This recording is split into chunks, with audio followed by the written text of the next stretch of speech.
Programming is like giving instructions to a computer. Just like we tell our friends what to do, we tell computers what to do with code. Computers are very literal, so we have to be very specific with our instructions. Our instructions tell the computer how to do things step by step. Imagine you have a robot friend who loves to draw. You could give it instructions to draw a house. You might say, draw a square. Now draw a triangle on top. Put a rectangle in the middle for a door. Each line of code is like a single instruction for the computer. These instructions can be as simple as adding two numbers together or as complex as building a whole website. Imagine you're baking a cake. You have a recipe which is like a set of instructions. The recipe tells you what ingredients to use and how to combine them. Programming is similar. You have instructions and you use them to create something new. In a recipe, you have ingredients like flour, sugar, and eggs. In programming, we have something called variables, which are like containers for holding information. These containers can hold different types of information, just like ingredients can be different. Just like you follow the recipe step by step, the computer follows your code in a specific order.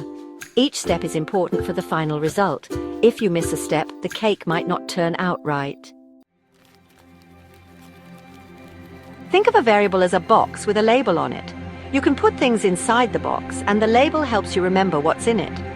In programming, we use variables to store information. This information could be a number, a word, or even a whole sentence. For example, we could create a variable called name and put the information Alice inside. We could create another variable called age and put the number 10 in it. Now, whenever we want to use Alice's name or age in our program, we can just refer to the variables name and age. Section 4. Different types of ingredients. Data types in programming. Just like we have different types of ingredients for baking, programming has different data types for different kinds of information. These types help the computer understand what kind of information is stored in a variable.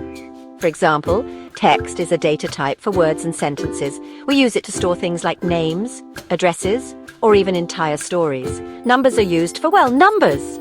This could be your age, the temperature outside, or how much something costs.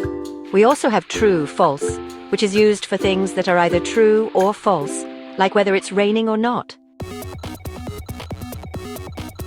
Section 5. Making decisions logic in programming. Computers can also make decisions based on the information they have.